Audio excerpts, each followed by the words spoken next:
그 간병비나 병원비를 자녀가 내면 안 돼요. 아버지가 갖고 있는 재산에서 내야 상속세가 낮아지잖아요. 그렇죠. 자녀가 대신 내줘봤자 그거 인정도 안 해주거든요. 그러니까 이런 자그마한 것들부터 생각보다 챙길 게 많아요.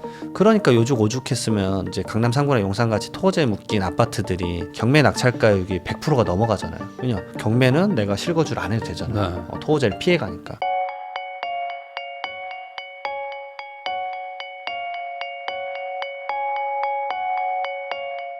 이장원 세무사님하고 이야기 나누고 있는데요. 방금 말씀해 주신 것처럼 특히 이제 고령의 부모님이 자산을 가지고 있는데 이게 아파트나 이런 것처럼 황금성 좋은 거는 별로 상관이 없는데 단독 땅 이런 거 가지고 계시다가 감정 잘못 받아가지고 세금으로 다 날리고 이런 일들이 일어나잖아요. 그러다 보니까 급매물 나온다고 방금도 말씀해 주셨는데 이게 딱 그 내용인 건가요? 예, 맞습니다. 결국은 이제 상속세를 미래에 이제 너무 높은 가격으로 내버리면 어차피 팔 땐 그것보다 더 아래인데 시세는 손해만 보니까 차라리 이 가격에 팔아도 상속세 줄인 것만 생각해도 차라리 이득이네. 그리고 그런 것도 있잖아요. 그러니까 고령의 어머님이 가지고 오래 사셨던 주택 그런 것도 장기 보유 특별공제 이런 것 때문에 상속으로 넘어가기 전에 팔아야 된다 이런 매물들도 있지 않나요? 있어요. 최근에도 제가 상담을 했는데 서초구에 있는 아파트입니다. 시세가 한 50억 정도 해요. 근데 오랫동안 이제 사셨기 때문에 20-30년 사셨어요. 그러면은 아니 양도세 많이 나오는 거 아니야 이러시는데 장기보유 특별공제 다 받고 하니까 양도세가 얼마냐면요 1억 3천인가? 그러니까 감당할 만한 거예요. 네. 그러니까 차라리 이걸 파시고 현가해서 이걸로 이제 자녀들한테 증여를 미리 한다거나 이런 계획을 한번 짜 보시죠라고 했는데 우선 첫 번째로 안 돼요. 왜냐 토지에 묶여버리니까 아무도 못 사요. 그러네요. 네. 첫 번째로 그래서 상속 물건이 토지가 묶이면 골치 아픕니다. 토지가 묶이니까 이걸 누가 팔질 못하는 거예요. 현가를 못하는 게 첫 번째고 돌아가시고 나서도 이제 상속세 이거 팔아서 내자. 근데 제가 말씀드리죠 안 돼요. 그러니까 왜 안 되냐? 팔아보세요. 상속 금매도 금매지만 가격이 밸류가 너무 높아져서 현금성 자산이 그게 물론 있으신 분도 있겠지만 없는 분이 많을 거다. 그러니까 요즘 오죽했으면 이제 강남 3구나 용산같이 토지에 묶인 아파트들이 경매 낙찰가율이 100%가 넘어가잖아요. 왜냐 경매는 내가 실거주를 안 해도 되잖아요. 토지를 피해가니까. 그러니까 이제 오히려 매도자가 팔려고 해도 못 파는 상황이 펼쳐져 버리고. 그러니까 이게 단순히 토어제 이런 조정 대상 지역 이런 것들을 가지고 규제라고 생각하시겠지만 이제 상속과 증여랑 엮이기 시작하면은 사실 정부가 예측 못한 어떤 부작용들도 많을 거예요. 아주 많습니다. 네. 그래서 특히 노인분들이 아까 말씀하신 것처럼 상속세가 40몇 프로 나오니까 팔긴 팔아야 되는데 안 팔리고. 네. 그럼 그거 어떻게 해야 됩니까? 금매로 파는 거죠. 네, 미쳐요. 완전 금매로 내놔도 사실은 매수자도 별로 없고. 그리고 아시다시피 이제 나이 드시면요 그 가액이 부동산 가액이 높아도 대출이 안 나와요. 그분이 이제 소득이 없으니까. 소득이 없죠. 그러니까 내가 병원비나 이런 거 쓰려고 하는데 병원비도 안 나오는 거예요. 그럼 환장하는 거죠. 왜냐면 얘는 팔지도 못하 가격은 올라가고 그렇죠. 있는데. 근데 세금은 또 내야 되는 게 다가오고. 그리고 현금성 자산 하나도 없으니까 생활비도 못 내고. 그래서 자녀분들이 이제 십시일반 모아서 간병비 내주고 하잖아요. 근데 또 그거는 비과세라 인정도 안 해줘요. 그러니까 재산은 계속 늘어나고 상속세 늘어나고 생활비는 없고 완전 핫스포 돼버리는 거죠. 그러면은 그런 분들이 어쨌든 지금 또 토어제가 또 대규모 광범위하게 또 묶여버렸으니까 여기서도 계속 발생은 하고 있을 거 아닙니까? 이런 사유가. 계속 발생. 그러면 이런 분들한테는 뭐라고 설명을 하세요? 금매라도 던져라? 우선은 그 말은 차마 안 나오긴 하더라고요. 왜냐면 몇 억을 손실 보셔야 되니까. 그렇죠. 그래서 그나마 좀 말씀하는 게 선생님이 이걸 사는 것도 생각해봐라. 왜냐면 부동산 가격은 올라갈 것 같으니. 자녀가? 네. 근데 이제 그게 자녀도 그 돈이 있는 사람이 많진 않죠. 그러니까 오죽하면 그리고 자녀가 이걸 1%라도 사버리면 어떤 일이 펼쳐지냐면 본인 주택수가 늘어나 버려요. 그러니까 쉬운 결정이 아니에요. 왜냐면 자녀도 이미 자기 주택이 있는데 이거 10% 사가지고 어머니 생활비 쓰시라고 주고 할 수는 있겠죠. 근데 내가 10% 때문에 주택수가 2개 돼버리니까 추가 주택 취득하면 바로 중과세 나와버리니까 취득세 중과세. 이게 얽히고 설키니까 진짜 토어제는 쥐약입니다. 쥐약. 오죽하면 최근에는 이런 생각도 하시더라고요. 그냥 대출 받고 못 갚아서 경매로 나가면 어떻게 되냐. 근데 공매 나가면 물론 이제 어느 정도 가격은 받겠지만 그나마 답이 될 수는 있겠지만 그게 또 고통스럽지 않겠냐. 오히려 경매로 넘길 생각까지 해버리세요. 그러니까 차라리 그러면은 뭐 팔리기라도 하니까. 야, 그러면 이 상황에서 여러 가지 문제들이 있겠지만 뭐 꼭 토어제뿐만 아니라 또 상속이 뭐 준비하고 하시는 분들도 있지만 네. 갑자기 돌아가시는 분들도 있잖아요. 뭐 사고로 돌아가시고 네. 이런 경우까지 고려하면 좀 미리미리 준비는 좀 해야 되겠어요. 네, 사실은 뭐 이번에 나온 기획재정부 개편안도 해봤자 28년도부터 한다고 하니까 네. 멀 미래고 지금 상황에서는 진짜 미리미리 주는 게 제일 나은 방법입니다. 증여를 좀 미리미리 네. 하라. 이 말 할 수밖에 없는 게 개인적으로는 대한민국 상속세랑 증여세 개편이 쉽지 않을 것 같아요. 네. 그러니까 말 그대로 유산 취득세도 잠깐만 말씀드리면 3월에 이제 기재부에서 냈고 4월에 공청회 지금 하고 있거든요. 제가 그 공청회 하는 그 포럼에 제가 가입돼 있기 때문에 알아요. 그리고 5월 달에 국회에 올리겠다고 했어요. 네. 그러면 5월에 통과가 되면 28년도에 하겠다 이 얘기인데 26년하고 27년에 뭐 제도 개편을 해서 5월 달에 과연 얼마나 많은 사람들이 여기를 집중할 수 있을까요? 왜냐하면 5월은 또 대선이죠. 네. 5월은 그냥 한 달 동안 그냥 대선이라고 보시면 돼요. 아시잖아요. 그냥 처음부터 끝까지 대선만 할 그렇죠. 거기 때문에 네. 다른 이슈를 절대 국회에서 쉽게 뭔가가 통과되지 않을 확률이 높아요. 바꾸더라도 대선 이후에 바꾸겠죠. 맞습니다. 네. 주인공이 바꿔야 되죠. 네. 네, 새로운 이 영웅이 뭔가를 바꾸는 스탠스가 네. 이제 행정적으로도 비춰줘야 되니까 뭐가 되더라도 알았어 그럼 좀만 미뤄 이러게 되지 않을까. 그러면 상속인들은 가슴만 타죠 이제.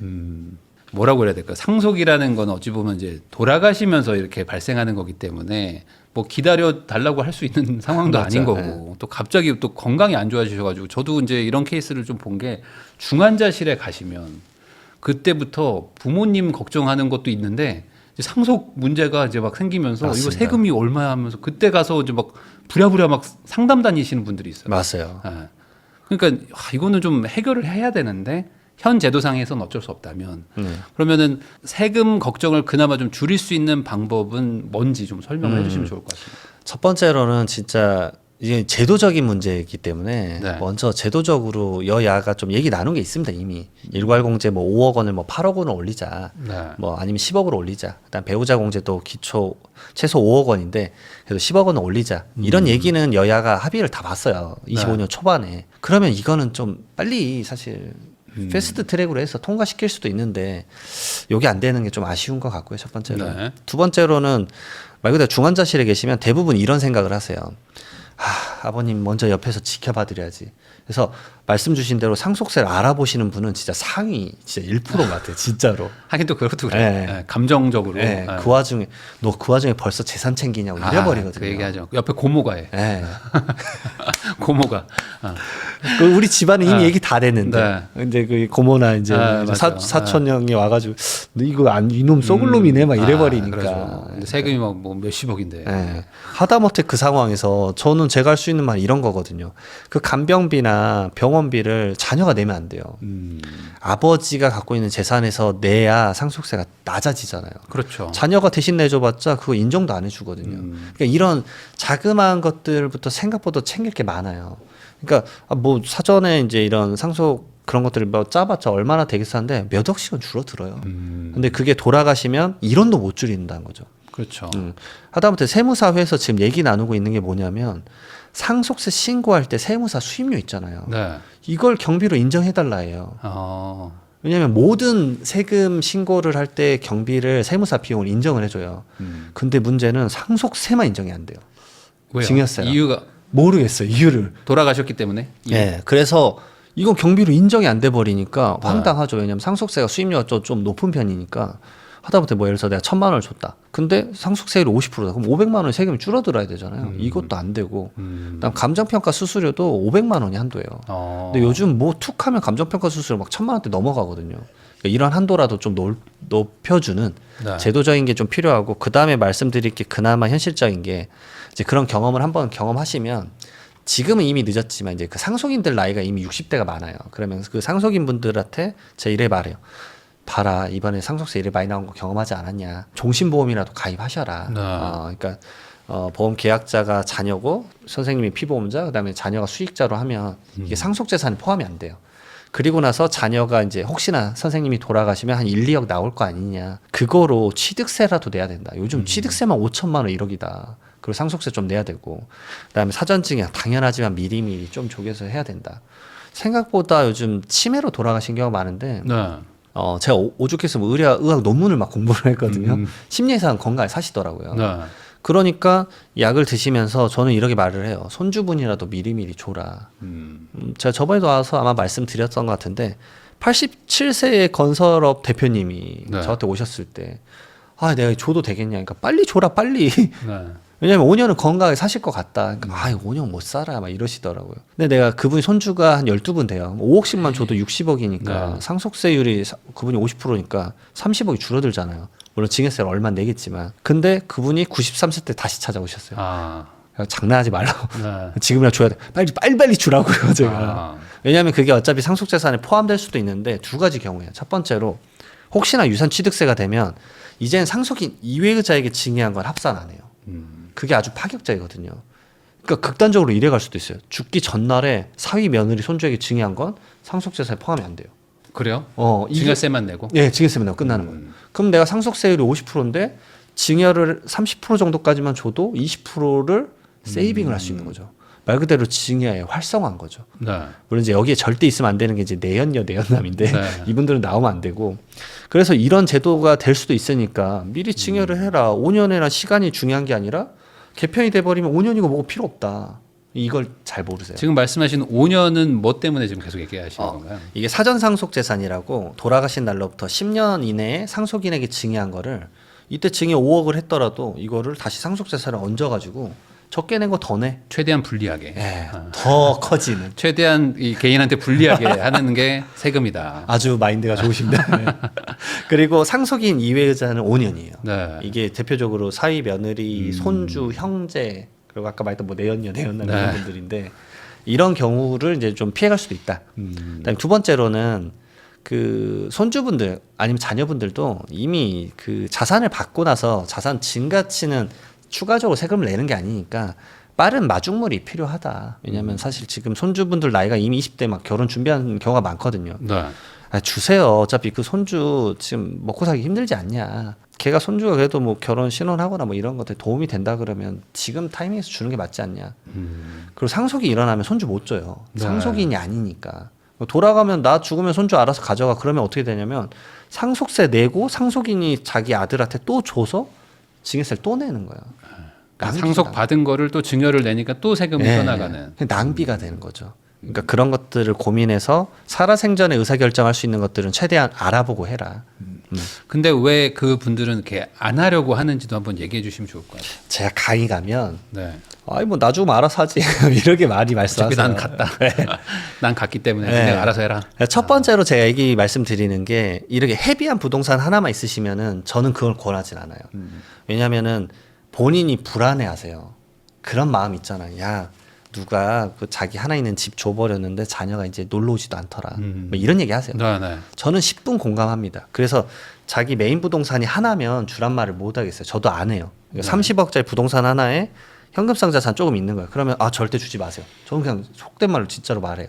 근데 예를 들어서 20억짜리 주택도 있고 뭐 10억짜리 상가 2개가 있다. 그러면 이제 하나씩 좀 정리하시죠. 왜냐면 상가가 10억인 거지.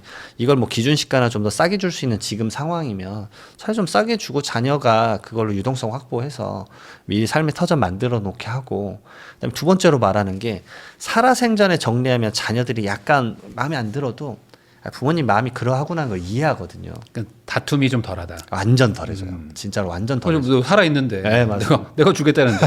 맞습니다. 그래서 이제 좀 서운하다 그러면 그때 좀 정리해라. 근데 이렇게 생각하시는 분도 있어요. 유증 써놓으면 되지 않냐? 유증 써놓고 그냥 죽으면 알아서. 그러면 100% 싸워요. 내가 모르는 유증이 있다. 네. 내가 상속인 형제 중에 한 명인데 뭐 형이랑 누나가 뭐 유증을 이렇게 받는 유증이 있다? 그럼 첫 번째로 저거 유증 진짜 맞아? 진위 여부. 예. 네. 아버지 치매 걸렸을 때 가서 쓴 거 아니야? 그걸 우선 1차전. 2차전 상속 재산 갖고 싸우고요. 그러다가 상속세 신고를 안 해요. 그럼 상속세 신고는 하루만 늦춰줘도 가산세가 20%거든요. 네. 그렇게 싸우시다가 40억 상속세 못 내서 바로 8억 원 가산세 생긴 분이 있어요. 3차전은 세금 나면 또 싸워요. 네. 한 3년에서 5년 싸워요. 그걸 바라시진 않을 것 같아요. 그래서 혹시나 재산이 이렇게 포트폴리오가 좀 다양하게 구성돼 있으면 제발 마음을 좀 열어주셔라. 네. 예, 그리고 시점을 뭐 지금 당장 주라는 게 아니라 시점 뭐 미리 얘기라도 좀 나눠서 하라고 말씀드립니다. 상속은 사실 뭐 이렇게 시점을 바꿀 방법이 없지만 증여는 이렇게 하려고 하다가 세금이 많이 나올 것 같으면은 다시 안 할 수도 있는 거죠. 맞습니다. 그리고 증여는 줬다가 취소할 수가 있어요. 취소도 가능하고. 3개월 이내 취소하면 둘 다 증여세 안 나와요. 근데 그게 부동산이다 그러면은 취득세를 물릴 수는 없어요. 아, 취득세는. 그래서 요즘 많이 하는 게 효도 계약서. 결국 이제 증여에다가 조건을 거는 거죠. 너가 이런 조건을 안 해? 그럼 이거 증여 취소야? 네. 그것도 많이들 여쭤보세요. 그게 효력이 있는 거예요. 예, 효력이 있더라고요. 월 1회 와서 밥 2시간 먹고 간다. 이런 거를 하는 거예요. 맞습니다. 이걸 지켰다 안 지켰다 가지고 또 네, 부모님과 그렇죠. 또 이렇게 싸움이 있을 수 있다. 그렇죠, 있죠. 손주가 노래 3곡 불러야 된다, 뭐 이런 거 있고. 3분 50초 이상으로. 그런 것들도 하는군요. 네, 맞습니다. 그러니까 그렇게 해서 주는 거는 또 괜찮을 수 있겠네요. 예, 그래서 이제 우리 그냥 관계지만 항상 그래도 이런 걸 지킬 건 지키자라는 걸 적자. 왜냐하면 이런 케이스도 있었어요. 증여를 해서 줬는데 네. 부동산 가격이 계속 올라가니까 자녀가 거기다 추가로 계속 대출 받아서 주식이랑 코인 하신 거예요. 근데 결국은 이제 안 터진 거죠. 그래서 이제 그 부모님이 화가 나서 다시 갖고 왔어요. 그리고 연을 끊었어요. 가져올 수 있어요. 다시 결국은 매매로 했어요.